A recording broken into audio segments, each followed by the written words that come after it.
Well, good afternoon. I want to thank everyone for being here. Thank Blake Medical Center for hosting us.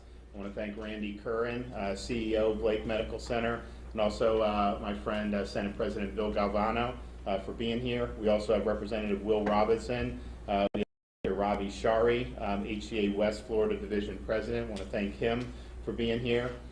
We have Sherry Corrier, Manatee County Administrator, and we have Dr. Scott Self, who's an ED doctor here at Blake Medical Center, and I think we'll offer some interesting thoughts as well. So thank you all for being here. We'll go over some of the things that we're doing in terms of the COVID response. Of course, our mission really focuses on protecting the vulnerable. We've, from the very beginning, wanted to expand testing. We are definitely doing that. 2 days yesterday, we reported 95,000 tests. Today, I think we're over 80,000 tests. To put that in perspective, Taiwan has done 78,000 tests the entire pandemic, and they're 23 million people. So we're definitely doing a lot of testing, practicing social distancing, and supporting hospital and healthcare workers. A couple updates on some of the things that we've been working on. Today, hospitals throughout Florida will be getting additional shipments of the therapeutic remdesivir. That had been something that a lot of the physicians have been using. We got positive responses for it. Of course, that's a new therapeutic that had been developed by Gilead and had been given an emergency use authorization by the FDA. We were scheduled to get some more later in the month, but there was a need to be that. So I worked with the Vice President and I worked with Secretary Azar to get that expedited so that there wouldn't be a gap in treatment. So those will be arriving today, and that will be a lot of vials, and hopefully we'll be able to serve the patient's needs. We also have more than 1,000 personnel, contract personnel, who are going to be deployed around the state to offer support for different services that are being undertaken. Some of it will be long-term care, COVID-only facilities. Some of it will be supporting some of the normal medical operations. Some of it may be supporting testing.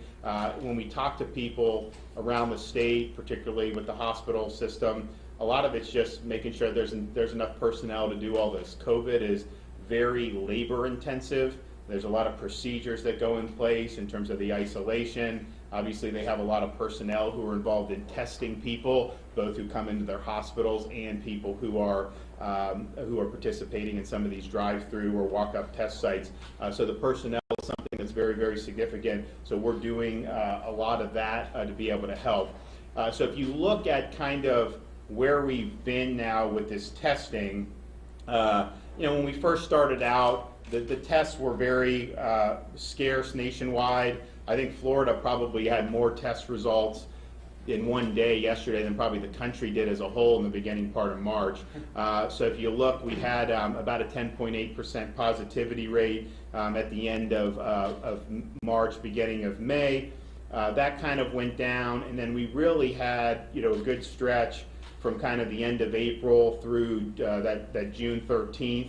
Where we were 5.1% or under. Sometimes we were 2-3% in terms of the positivity. So as the cases expanded, or excuse me, as the testing expanded, the positivity was manageable. So yes, you had more cases, but that was kind of what you'd expect. If you test 200,000 people at a 3% rate, you're going to get more cases than if you test 100,000 people at that.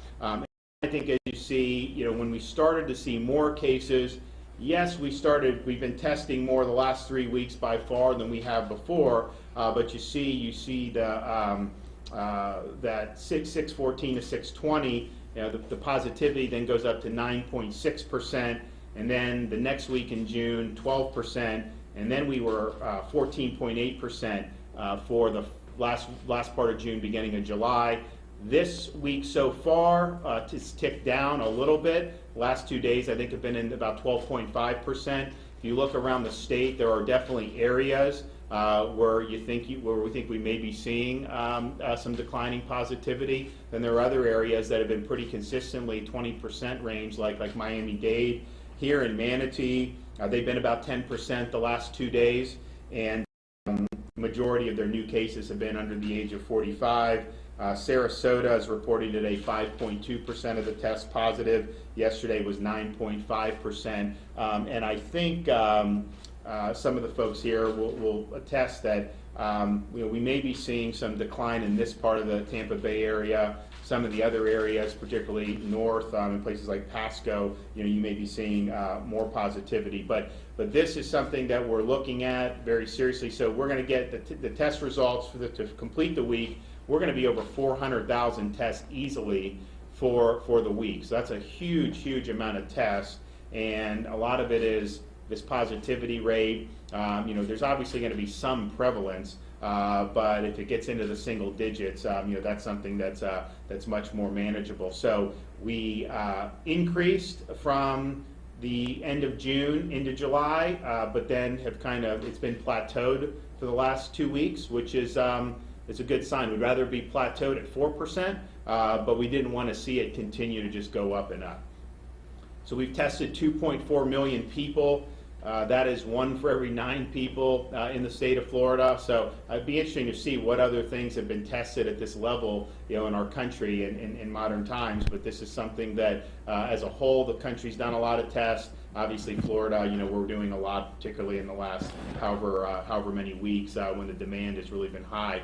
If you look at where the cases are coming from, a lot of the cases are in that between 15 and 54. Which, as you can see, those are not the age groups that are producing significant fatalities. In fact, if you're under 55 and you don't have significant comorbidities, the fatality rate for this is incredibly low.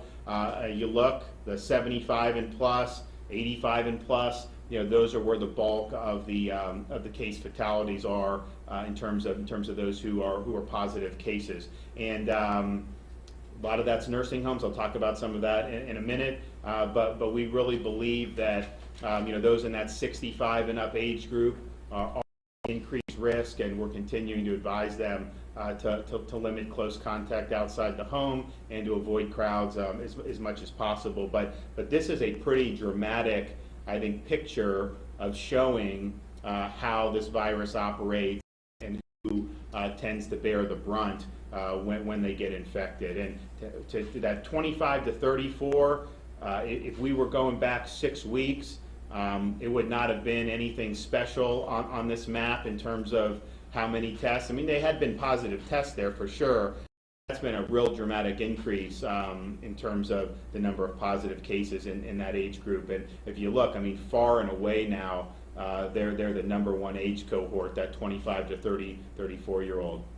And if you look to see each individual age, how many there, we're still 21 is still the number one age that has the most cases. Obviously, 21, absent a significant comorbidity, is likely to be an asymptomatic or mild illness. So one of the things you do, when we look at these cases, and I know a lot of people like to talk, it gets reported, but when cases are reported to the state, that's a positive test that could have been taken 7 days ago, 8 days ago. I mean, there's all these companies that do it. They report it. When that infection occurred is not even clear. Some of these infections may have occurred 2 weeks ago when a test finally gets reported from a private lab. So one of the things that you look at is, okay, I can get a certain amount of test results reported today, then next week, and there's all kind of ways you can look at that, and there's all kind of ways that the data, may not always, come in kind of a coherent fashion. But when you look at like ED visits for people showing up to the ED because they have either influenza-like or COVID-like illnesses, I mean, that is just evidence of what's going on, and the more people that are doing that, the more prevalence that you have. So if you look at kind of what we've seen over the last few weeks, throughout the month of May, it was very flat. I mean, statewide, we were under 500 visits a day, which for a state of 21.5 million people is, is a small number of visits. Influenza-like illness, 250 or below, pretty much for weeks and weeks. And then even as we got into June, it was still very low. You start to see it inch up as we get into that third, when we get into the 614.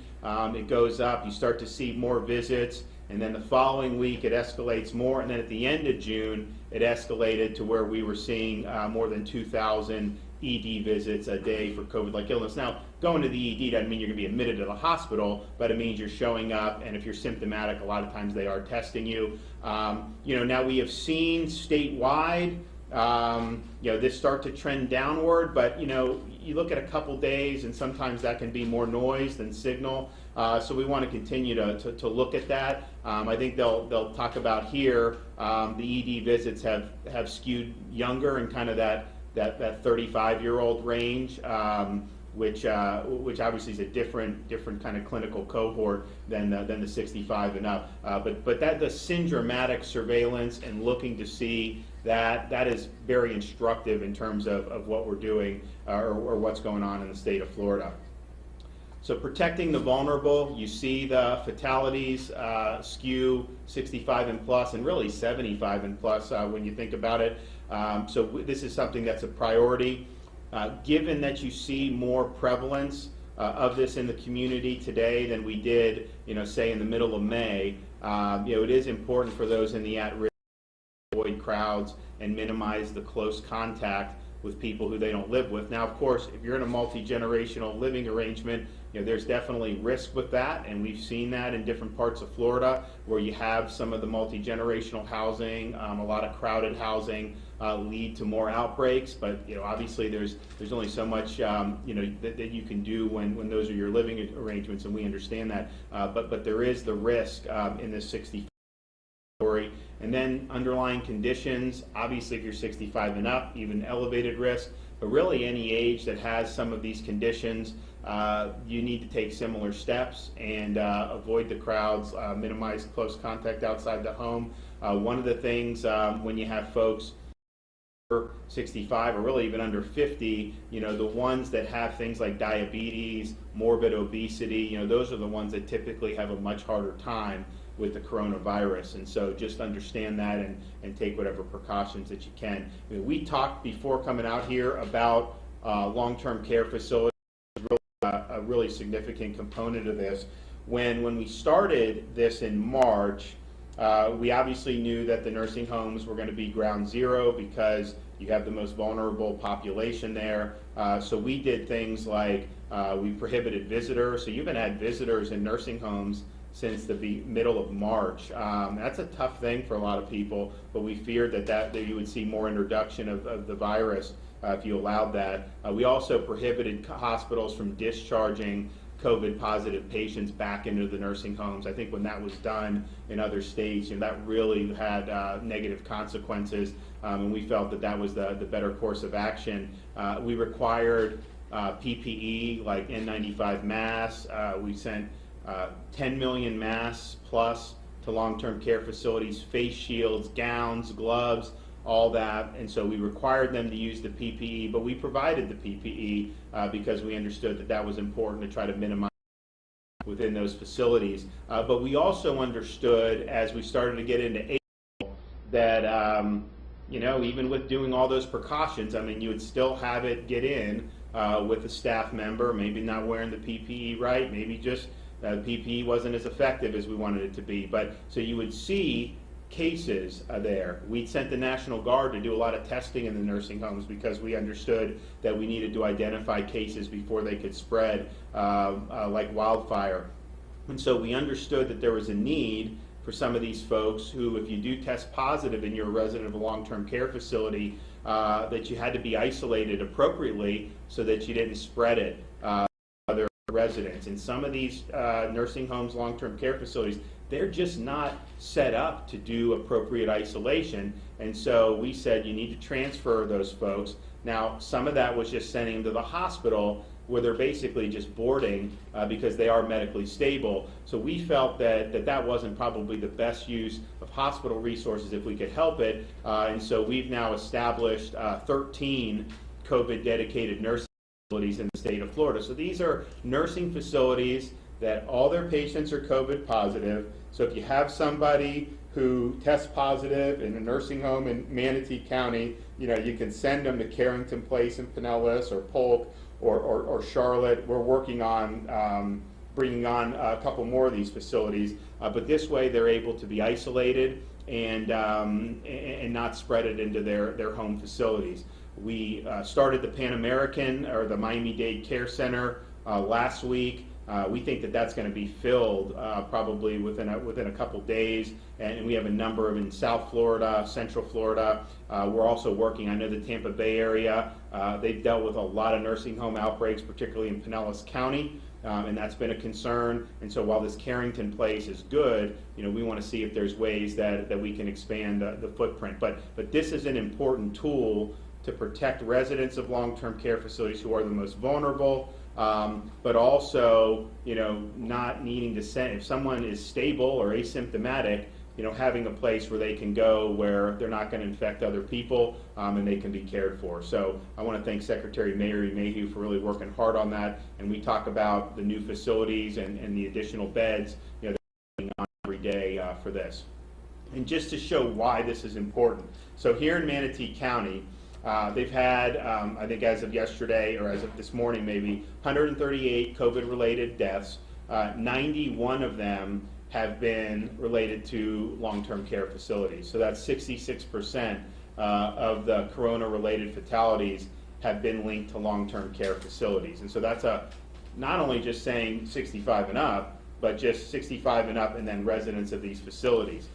Sarasota County, close by, they've had 100 corona-related fatalities. 65 of them were related to residents of long-term care facilities. So again, 65%. So this is really, really a significant part of this fight. Social distancing. We have a much better idea now than in March about what the virus likes and doesn't like, and closed spaces, and I think you're seeing a lot of this activity throughout the entire Sun Belt. And some people have said it's because when it's hot, people would rather be inside and enclosed, air-conditioned spaces. And the point is that if you're in an area where you have a crowd of people indoors, in a party or something like that, with the air conditioning, it is going to be a better vector for transmission. There's just no doubt about it. People's homes, obviously, most people get infected from family members or friends, and especially in the air conditioning, that's going to be something that's going to be a good vector. The outdoor transmission has not been as significant. The sunshine, the heat, and humidity are generally your friend when it comes to this virus. Virus doesn't typically like that. Would prefer to be in the enclosed environments. Big crowds obviously provide more risk, and then the close contact settings. When you're in sustained close contact with people, you don't even need to cough or sneeze. We think at this point, if you're talking repeatedly and you're there for a long time, do it. So really, the social distancing is very, very significant. If you maintain appropriate social distancing, you're not going to probably infect anyone or get infected. A facial covering, if you can't do that, is a way that could mitigate some of the particles that you may cough or sneeze or talk with, and could reduce some of the transmission. So if you're not in a situation where you can avoid the 3 C's, or where you can appropriately social distance, wearing the face covering will help you. And again, low risk versus high risk. This is pretty well, I think, well documented at this point. When we talked about flattening the curve back in March, part of the main reason was to make sure that the hospital system could cope with whatever happens in terms of the effects of the coronavirus. And in March, this was a very new virus, and we kind of knew in January it was out there. In Florida, we were testing people as they came back from Asia. Almost all of them were negative throughout February. I think we got our first case at the very end of February, and we now know that it was much more widespread than we thought. I think it was the testing criteria that was very limited. But there was problems with PPE. There was problems with testing. There were all these issues. And so now we're in a situation where we've got a lot of test sites around the state of Florida. The hospitals are all testing. You have private companies that are testing. CVSs are testing. So it's very difficult to figure out how to test. Now it's a little easier, which is a good thing for people. And of course, we have drive-through sites, walk-up sites. We've got all kinds of different ways people can test. Federal government just did 3 sites in Duval County. They're doing 3,000 tests a day. They're not going to do it for very long. They're kind of moving around the country doing different things, but that's been good. We now have free antibody testing at 5 of our drive-through sites, 2 in Miami, the Hard Rock Stadium, Marlins Stadium, the one in Jacksonville at the Jaguar Stadium, Orlando Convention Center, and then the West Palm Beach site. We're at the Spring Training Complex. So if you're somebody who is not symptomatic, but you think you may have gotten this, the antibody testing may be better, because if you got it a month ago, you'll most likely pop for the antibodies, and then at least you'll know that you have it. The PCR test, you could have been infected a month ago and still pop positive. You would no longer be infectious. So take advantage of the antibody. It's not as easy as the PCR because it is a blood draw, and it takes a little bit more time, but you get the result in, I think, 15 minutes, and it's instructive, because if you have the antibody, that's important to know. The PPE situation is much improved. We speak with hospitals every day. I've not had anyone say PPE is an issue anymore, and the Florida Department of Emergency Management has sent a huge amount of PPE, particularly to the long-term care facilities, but also around the state, and that's very, very significant. I mentioned the remdesivir. That is, we didn't have any of that in March. We now have the remdesivir. They're using this dexamethasone steroid. Some of the doctors think that that's been good. The convalescent plasma has gotten good reviews. So these are all things, these are all now tools in the toolbox, so that if somebody comes in, they can be treated for this, and hopefully improve their success. Another issue that we're working on are these lab reagents, the chemicals that go involved when you test the stuff. The problem is the U.S. is testing more on a daily basis than any country by far, and the lab resources are backed up. Some of these turnaround times, they're supposed to be 48 hours. Some of the big commercial labs are running 3 or 4 days behind that. Some of the supplies are starting to run low, and so I'm working with the White House to try to get some more reagents down for our hospitals. I've spoken to a number of them that are concerned about this. Part of the reason, we're testing a lot of asymptomatic and a lot of healthy people, and those numbers add up very quickly, and I think the consequence of that is that you've seen some of these supplies dwindle across the country. So the lab reagents are something that we're really concerned about, and we're thinking about. I've mentioned before, and hopefully we'll have an announcement at the beginning of the week. We are sensitive to getting these test results back as quickly as possible. When we did our contracts with all these private labs, they were guaranteeing a 48-hour turnaround. Well, that's just not in the cards really anywhere in the country for what we're seeing. We do, though, have some companies that have the ability for us to do self-swab tests, and then they can turn it around, and they say 36 to 72 hours. That's what we're doing with our long-term care testing. So once we tested all the residents of long-term care facilities, we tested the staff. We said, okay, going forward, we need to just test the staff every 2 weeks, because if they're asymptomatic, they bring it in, they infect, it can spread in these long-term care facilities, and we've seen that happen. So we have an arrangement where we do these tests now every 2 weeks. So far, they've sent in about 130,000 tests. We have 86,000 test results, and only a 2.8% positivity rate for staff in long-term care facilities, which is a little surprising, because if you see the prevalence in other parts of the state, some places you're at 15-20% prevalence in PCR testing. So to see the 2.8, that was quite frankly somewhat of a surprise sign. But we're going to be getting in 190,000 roughly test results every 2 weeks just from staff of long-term care facilities. This has been a good model. We want to be able to try to figure out how we can get people their results back as quickly as possible. We're focusing that on symptomatic people. Most of the people that are coming to test don't necessarily have symptoms. They kind of just want to know if they have it. Well, if somebody has symptoms, we're going to work on dedicating some of the drive-through lanes for those people, and then having them do the self-swab, sending it to some of the companies that may be able to turn it around a little quicker. I think that is something that would really make a difference. And the thing about like testing the asymptomatic people was, okay, well, if you're asymptomatic, you can spread it, so get tested. Then if you're asymptomatic, you can isolate. The problem is you don't get your results back for 7 days. I mean, what are you supposed to do? Are people just isolating if they're not positive? Most people probably aren't doing that. And so it made sense in theory, but just given the resources with what we're seeing with commercial labs, and then the contact tracing, if you're asymptomatic and you get a result back in 7 days, it's going to be a lot harder than to go back and contact trace who you were with, 2 weeks ago.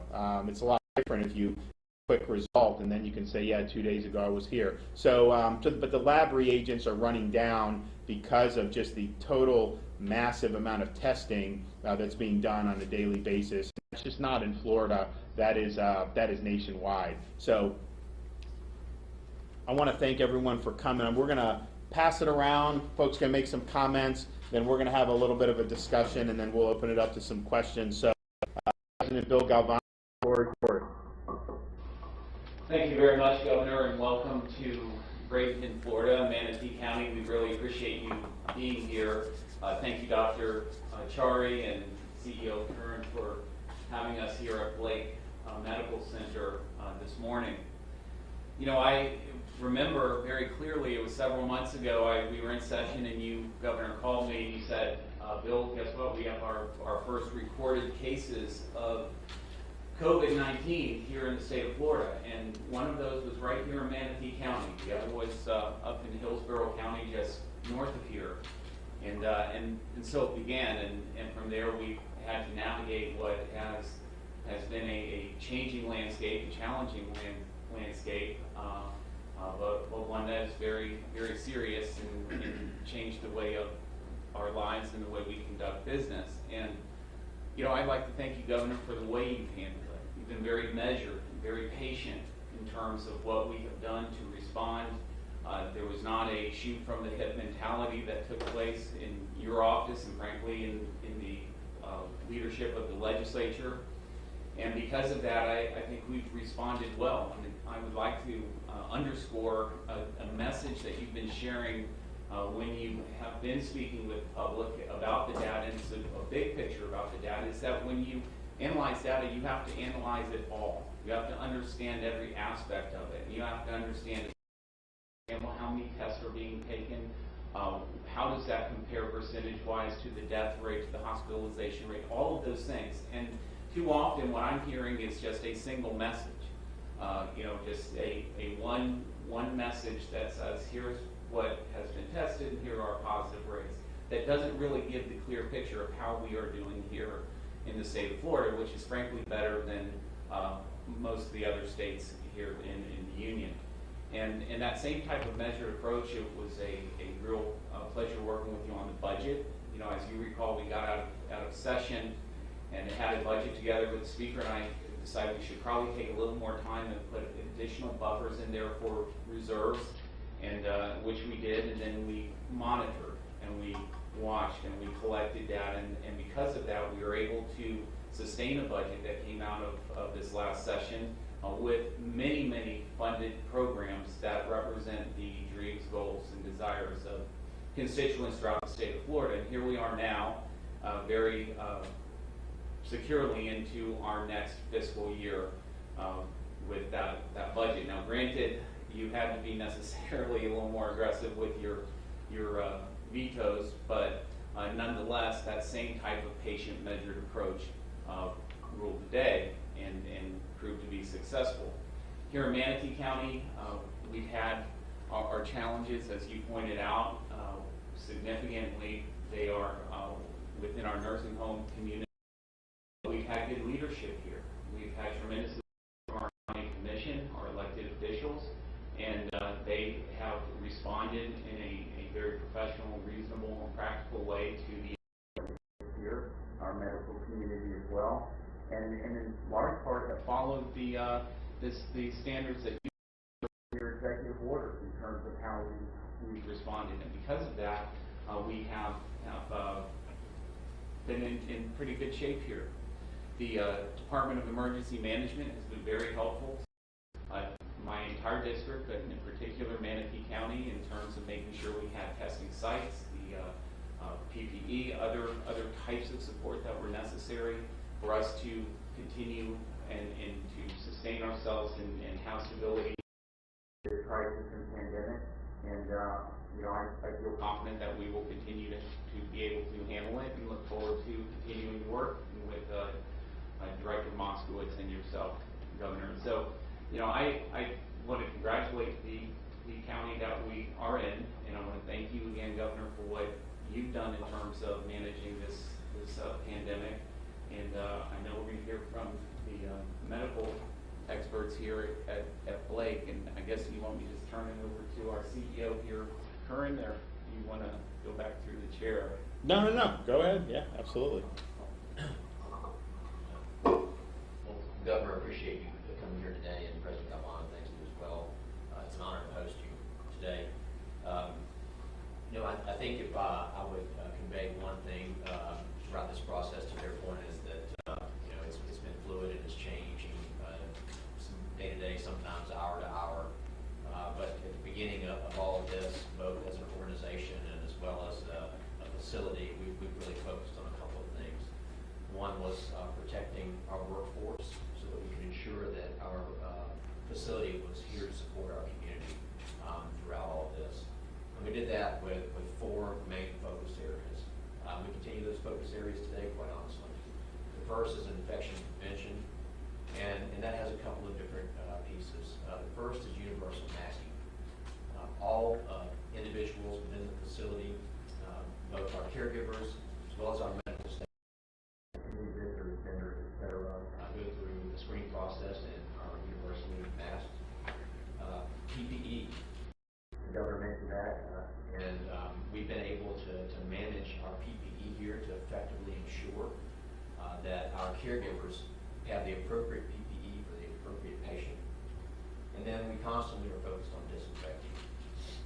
The second is access control. We have a screening process at our points of entry where everyone who enters into this facility, whether it is a caregiver or a medical staff or a vendor, goes through a screening process. I'm sure all of you went through that process today as well, and we ensure that those individuals are masked and remain masked here. And we've also limited our visitation. Inpatient visitation has been limited here only to certain situations. That's been very effective, we believe, in helping to ensure that the community spread has not gotten within our four walls. Distancing is the third. We focus on social distancing just like everyone else does. And we also focus on distancing our patients, ensuring that those patients that are either COVID positive or persons under investigation on particular units, and there are no instances of cross-contamination. And then finally, patient flow. We want to ensure that our patients are moved throughout the facility in the most direct manner possible so that we can ensure that we're also, again, limiting potential exposures. So, Governor, thank you. Appreciate your time. And President Galvin, thank you as well. Great. Dr. Chari, West Florida Division President for HEA. Floor is yours. Thank you. Thank you, Governor. Is this working? Does it feel like? Yeah. You can. I think I can speak loud. Okay. Well, I want to start off by thanking the Governor for being here today, and I also want to thank President Dono for being here as well and helping arrange this. Bill's right. This started with a patient from Manatee County. It was actually one of our hospitals in HCA, first hospitalized patient in Florida. And I remember the Monday after that, Saturday and Sunday, the governor came down to Tampa and had his first press conference about this, and I was so impressed with him at that time. And then today, having a chance to sit with him over lunch and speak about his understanding and his focus, I was so impressed, continue to be impressed. That stack of papers he has beside him there, he actually knows all of that because he knew what page to turn to right away, and he knows what's going on. So thank you for that. I want to talk a little bit about our division, HCA Healthcare West Florida, and it'll give me some perspective to talk about some things and reflect on the context of which the governor, as well as CEO Curran. So we're in 10 counties on the west coast of Florida, treated last year over 1.2 million patients. We have 15 hospitals, 27 ER locations, 13 ambulatory surgical centers, numerous physician practices, and we have over 750 graduate medical education physicians in training in our programs. In fact, we're in a GME room here at Blake, so we're among the largest programs in the state for that, and it gives us great perspective and understanding training the next generation. We have a regional lab, and we have a service center as well. And we're part of a system within the state of Florida where we have over 50 hospitals. And there are a couple of things that I think are really important at this perspective. One, I'll reflect on what the governor said also. In our system, to date, we've had close to 4,000 COVID positive patients in our 15 hospitals, almost 40,000 tested. And one of the things, as he uniquely said, is we see different regions. Our hospitals are spread 4 south of the Bay, 4 north of the Bay, 4 west of the Bay, and 3 with 4 campuses east of the Bay. And as the governor said, we see different ranges of activity. And as he said, south of the Bay right now here in Manatee, it does look like it's not quite as active as other areas. We see the activity he talks about in Pinellas with the nursing homes, and so very insight and the help that he's bringing, helping us achieve. I think the other thing I'd like to say that gives us perspective is, with the help of the state and the leadership, specifically of Secretary Mayhew, I'll underscore that our hospitals are safe and open, and a message that I would send, and I know the governor understands as well, send the message to everyone else that yes, COVID is an important disease that we treat, and we're safe. And by the way, we're open also if you have any other significant medical emergencies, because we can't miss on treating those as well. The last thing I'll end on with respect to this area is I'm also very proud of our sister hospital competitors, I guess is the right word in usual times, as we've pulled together in a very unique way, in my opinion, a unique way to support our communities. We share data every morning. I know how many COVID patients there are in the different systems. This system has a unique report. 12 counties come out every day, where we have 77 hospitals, and so we're working together to support in the areas that we work together, including the governor is aware of those. He mentioned those 3 areas. I brought up to him. Number 1 is the urgency around staffing and the support that we need to ensure that we're able to respond to this. The second area that he spoke to that's very close to us is nursing homes and the ability to move patients into other areas, and he spoke to that with his slide, and continue to be responsive. As we said even today, we need to continue to expand that, so we'll continue to work with him and Mary Mayhew. And the third area is around testing, and again, his deep awareness and knowledge of not only we need to do the tests, we've got to have the reagents, and we've got to make sure that we're getting these tests back in a timely way so that we can minimize the impact it has on length of stay as well as use of PPE. So again, I want to thank the governor for coming here, thank him for his leadership, continue to work with him and his team in Tallahassee to improve our ability to care for patients not only in Manatee County but also the West Florida region. Thank you. Great, thank you. Sherry, did you want to go, Manatee County Administrator? Thank you, Governor, and really appreciate the opportunity just to mention a little bit about Manatee County, where we're at right now. About 411,000 people here in the county, where our goal is right now at about 12.5% of the population tested, and we're very focused on following the governor's smart, safe, step-by-step plan, and it includes this ongoing robust testing. That's been a real key for us. As was mentioned earlier, we struggled early on with our long-term care facilities, and I'm really excited with a lot of the different things that the governor has instituted.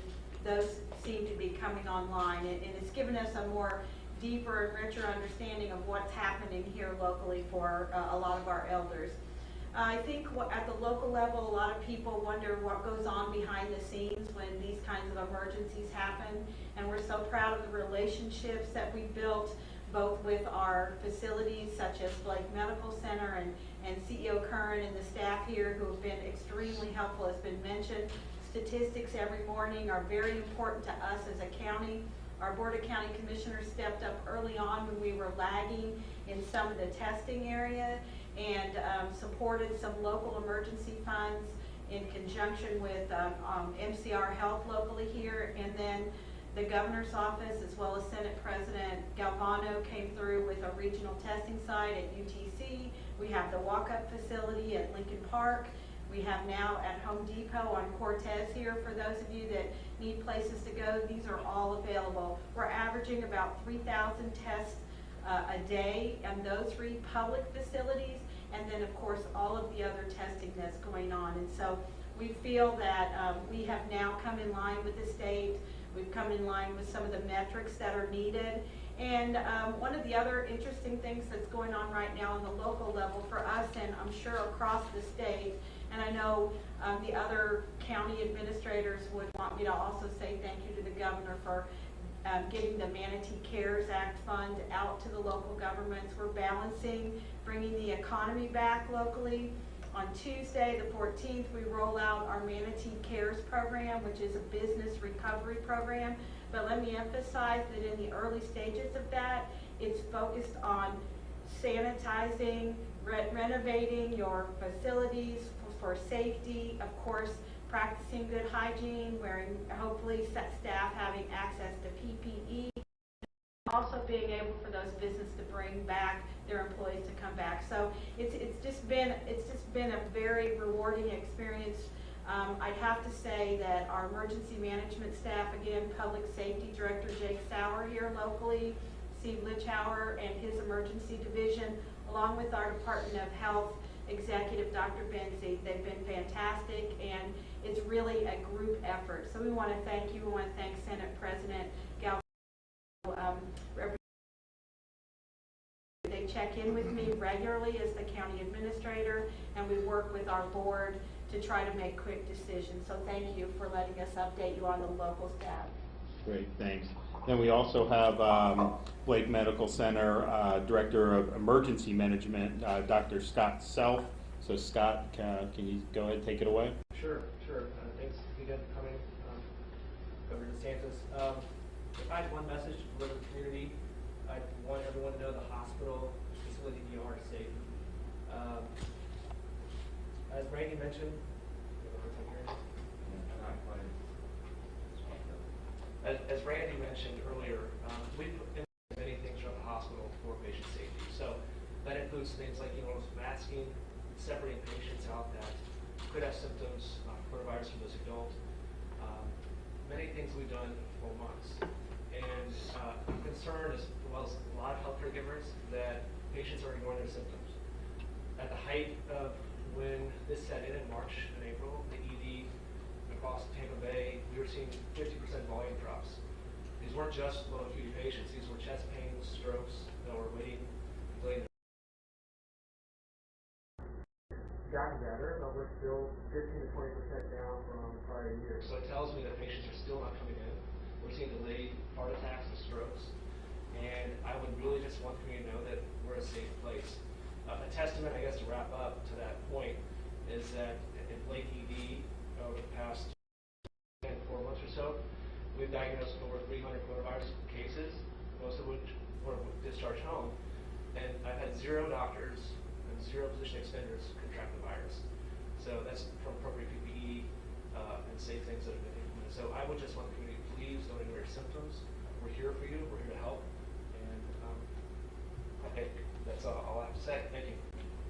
Well, no, I think it's a really important message, and I appreciate you delivering that. When the coronavirus emergency began in March, obviously there was a lot of discussion about it. There was really, I think, a sense of fear on a lot of the members of the public about what the virus meant for them. I think a lot of people were very apprehensive, and consequently, you saw a real significant drop in ED visits for things like heart and stroke.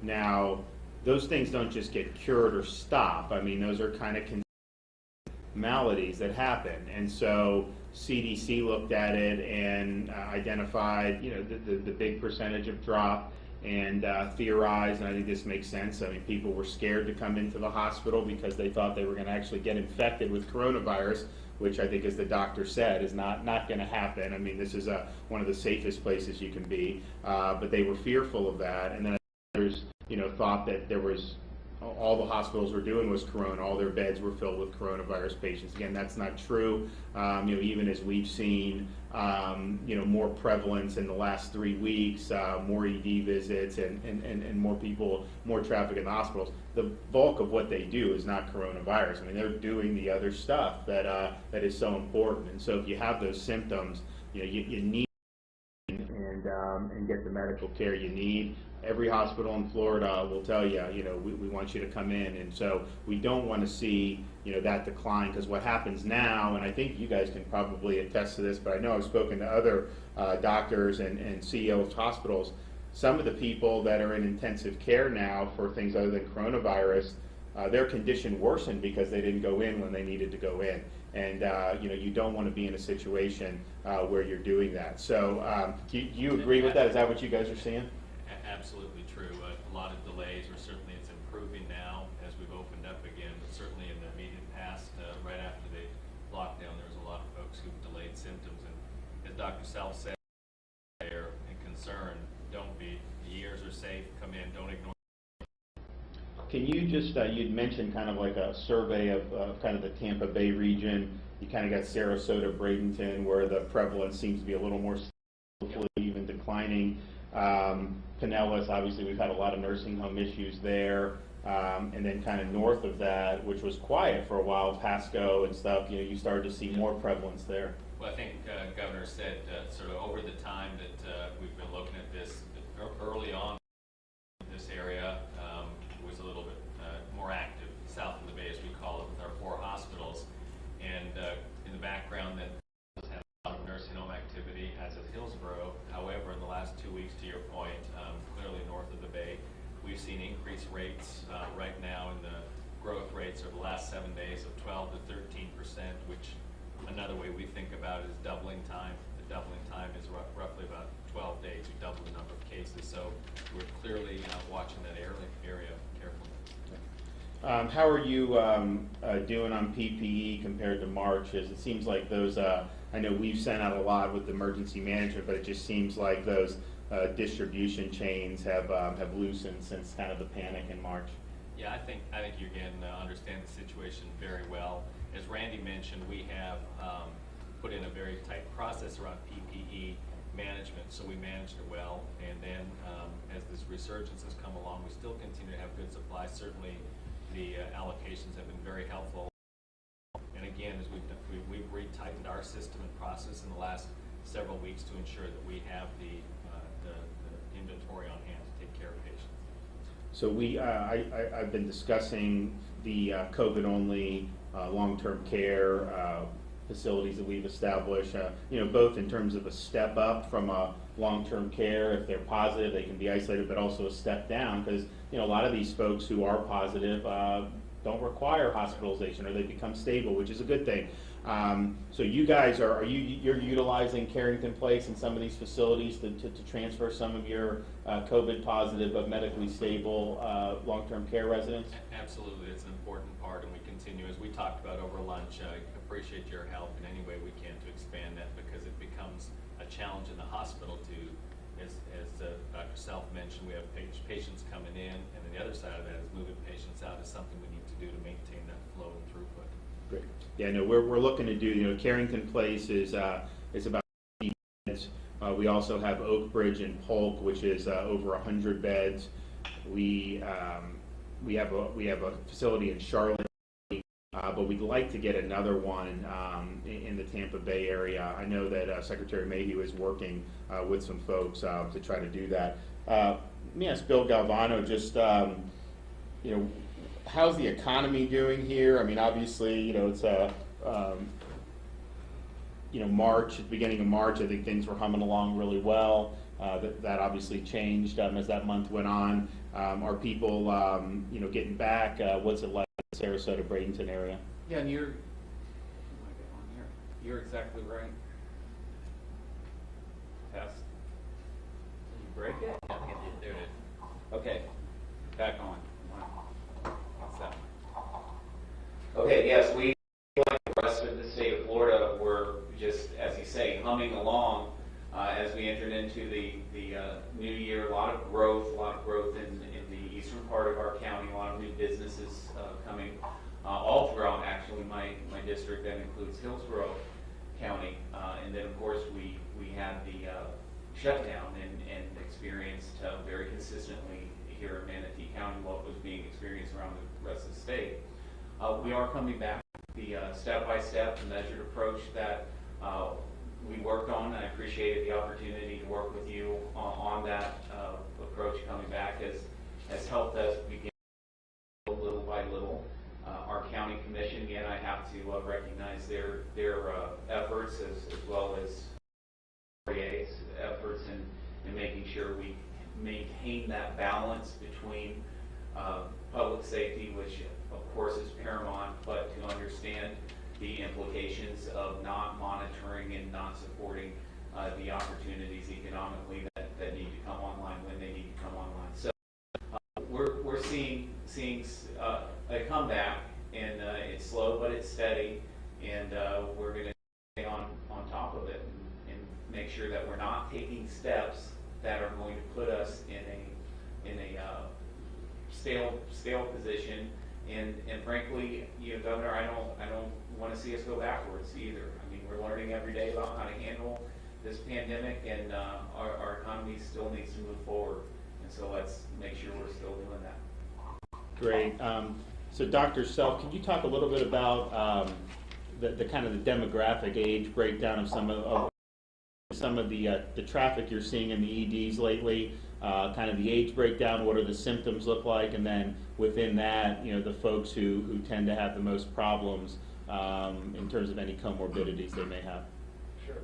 Thank you. At first, I can speak locally. It seemed that this was affecting the elderly more in the nursing homes, and it seems that we got a better handle on that. And I can say that anecdotally over the past month or so, we're seeing it affect the younger population more. I'd say between 30 to 45 years old.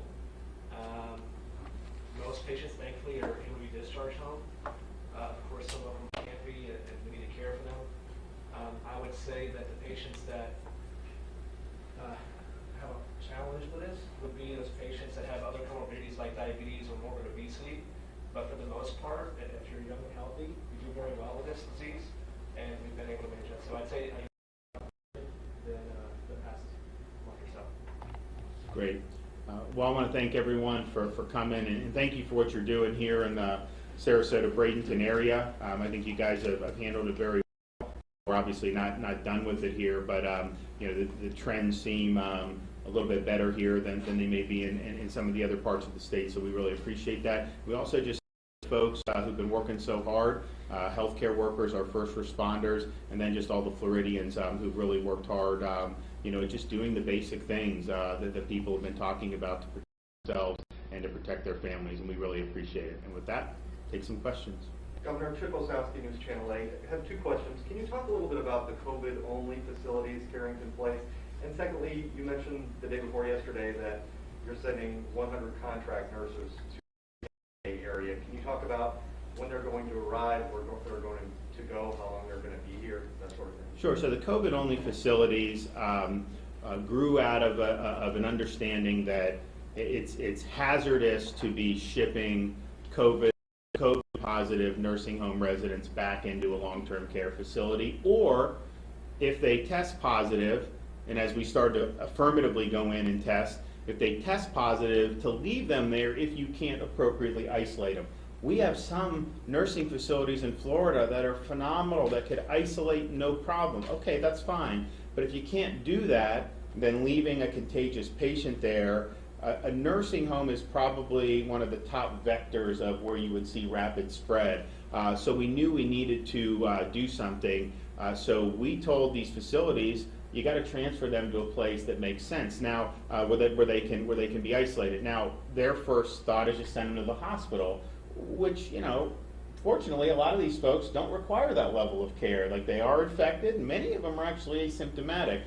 So we said, well, a hospital is really there to treat people, so we wanted to have a place where it would be safe. And so we, the first one was in April in Jacksonville, 146 beds at Dolphin Point, and it's now expanded to A lot of it is, we have the funds, we would like to expand more, we're going to try to expand more. Some of it's just a matter of making sure you have enough staff there to do it. If you have an operator, they got to have the person to be able to do it. So it's a good tool, and especially when you look at the clinical consequences of this virus falling so heavily on residents of long-term care facilities. I mean, you think about it this way, we have less than 200,000 long-term care residents in the state of Florida, and they represent over 50% of the fatalities. And then you have 21.5 million people, which is not even as many as just that one class of people. This really is something that is addressing the most riskiest element, and I think that it's something that's very, very important. In terms of the contract employees, so at the beginning of this, we lined up a number of folks, it's just basically prudent planning, because we didn't know what the eventuality would be. Remember, in March, most of the people were saying the problem was going to be the capacity of hospitals, that there just weren't going to be enough beds, as this thing started to spread. And I think what we found out is, they've got beds, they can put down more beds. They just need to make sure they have enough folks to staff the beds. And one of the things, you learn from things as you go through this. In March, it was, CDC, everyone recommending that we tell hospitals don't do elective procedures. We did that for a time in Florida, and the fact was we were doing that to save the healthcare system from being overburdened. But what happened is a lot of people got laid off. The healthcare system contracted because of that. So once I started seeing that, we put the electives back in the beginning of May, and I've told the hospitals, I'm not stopping you guys know how to manage this. To just do a heavy-handed thing doesn't make sense. But what's happened is, I think people need to have enough personnel to be able to do some of these things. And so if you look at some of the hospital systems, they've got a lot of nurses doing testing sites. Well, we could put more people at the testing and they go back into the hospitals. Others, and it's not as big of a problem here because the prevalence is lower, but if you go to like Jackson Hospital System in Miami, of their non-COVID admissions, 40% of them are testing positive and they're asymptomatic. So if you get in a car accident and then you test positive, all these isolation procedures still have to take place. Yeah, you're not being treated for COVID, but you could potentially spread it. So that requires more resources, more manpower. And so I think it's less about, beds. I mean, we have beds. It's just making sure that you have enough resources in terms of personnel to be able to do it. So I know that there are some that I think are already on the ground in this region. I've told Jared Moskowitz, let's just go ahead and activate another 1,000 and then parcel those out as they would see fit. Obviously, southern Florida is facing the most significant break, but the Tampa Bay region has had challenges in different parts, and so this is a place where we've already committed to do 100. We'll likely do more here. Thank you. Joe? Yes, sir. 2 questions. One, do you have any plans to reopen the standalone bars? And secondly, the other night the Manatee County School Board met, and at least 3 of the members stated that they do not believe Education Commissioner Richard Corcoran's emergency order is something that they say it's up to the school board and the school board alone to determine when the school's open. Can you comment on those 2 issues? Well, look, on the schools, obviously the local counties are in this, or key. The school boards need to be involved, the superintendents. It's got to be a collaborative effort. I think the main thing is okay, what's in it for the kids? I mean, what harm is going to be done by continuing to keep them out of school? We're proud of our distance learning here in Florida. We think that we were ahead of the curve. A lot of states were calling the commissioner when this all started, and they were asking to kind of mimic some of the things Florida was doing. And as much as we're proud of that, look, there's an achievement gap that's developed. There's no doubt about it. That will only be exacerbated as long as this happens. And so we know there are huge costs for not providing the availability of in-person schooling for our students. The risk of corona, fortunately for students, is incredibly low. The CDC will show the statistics. under 18, much more likely to be hospitalized for seasonal influenza than for this. Obviously, the fatality rate is much higher for seasonal influenza amongst under 18 than this has proven to be. And so we're fortunate that they're low risk on this. And I got young kids, they're not school age, but I would have no problem, I would not be concerned with them being in school. Now, the other issue and I think people realize when we went to distance learning that they were less risk. But people say, well, kids may be the vectors then in the community, because that's what happens in an influenza outbreak. It's like a petri dish, they infect everybody, and then it spreads throughout the community. But I think it's been found over and over again, as people have looked at this and studied this, particularly in Europe, that the school children actually aren't vectors for this. For whatever reason, they usually get infected by the parents. They usually aren't infecting adults. And places that have had schools open have not seen the schools contribute to increasing the prevalence of the virus. So just from a student perspective, the risk is low. Obviously, the losses would be significant for them not doing it. But then you look at, okay, just having them there, is that going to affect the community? And there's just not a lot of evidence that they're doing a lot with community transmission. So that's, I think, pretty clear in terms of the data and the facts. And if people have other facts that they happy to look at it, but we've looked at this 6 ways, and I would recommend. There's a great pamphlet put out by Sick Kids Hospital in Toronto, where they're kind of going through some of the things, talking about what it would look like, and basically their point is the risk is small for kids, but the problems on the other hand of not allowing them back in would be significant. At the same time, if a parent doesn't feel comfortable, they want to opt for distance learning, look, I believe in school choice across the board, and this would be another one, and I respect that. I don't know that there's amounts of data to keep a healthy kid out, but if that's how you feel, and then obviously if we have students who have some of the comorbidities that are implicated by this, of course, that's something that's very, very significant. But I think it, the local folks are going to have to fashion things, and I think it probably will look different here than it will in maybe Broward, and I think it'll look different yet in the Panhandle. But I just think we should all recognize that there is significant costs with not affording the opportunity for kids, to have in-person education. We've had, in spite of the quote, there was a shutdown, right? A national shutdown. Most businesses still operated. You had most of them across the state of Florida. You had things that operated every day. And I don't know, I think in terms of, if you look at things that are the most essential, to me, education is as high amongst them as I can fathom. It's very, very important. But I think it needs to be collaborative, and I think that they should work together.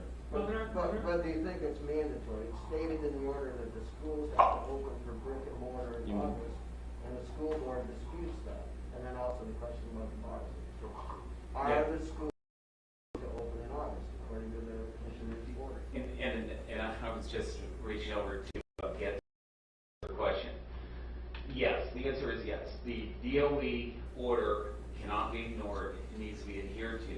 Having said that, all the points the governor made about the choice and decision making and the safeguards are encompassed in that order. This is not just a one-sentence order. It's very comprehensive. A lot of time went into it. Commissioner Corcoran wanted to give direction. It also includes a collaboration with the Department of Health, but school boards cannot ignore this order. So you say they have to open brick and mortar in August? The order specifically says 5 days availability of brick and mortar schools at full capacity. Governor, guys, one more question. 2 weeks ago, you were in Tampa for a bill study, and afterward, your security detail was spotted outside the home of Tom Brady. Did you visit with him while you were here, and what was the purpose of that? All I can say is I'm looking forward to the Bucs season. I've been a long time I was a fan of growing up in Pinellas County when they had the orange uniforms. You would go to a game, if they were playing the Bears, there'd be more Bears fans than Bucs fans. There'd be more Giants fans than Bucs fans. And I enjoyed when Coach Dungy rebuilt the team, recruiting brought him over. But I mean, it's been frustrating a little bit. It had talent, but I think if you have one guy that's gonna light it up, it's gonna be Tom. And I look forward to watching him play, and I think it'll be very good. So.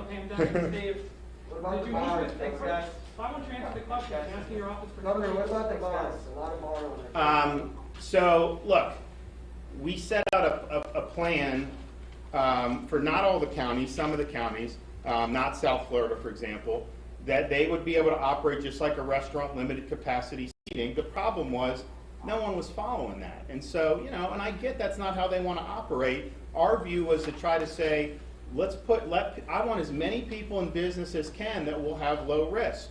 But when we were getting reports of, you know, them just having packed party type situations, that was not a part of the guidelines. And so it got to the point where my secretary was just, it was like whack-a-mole where you have all that. So I want them to be able to operate, but I also want them to do it consistent with the step-by-step plan. And we just weren't able to get that done.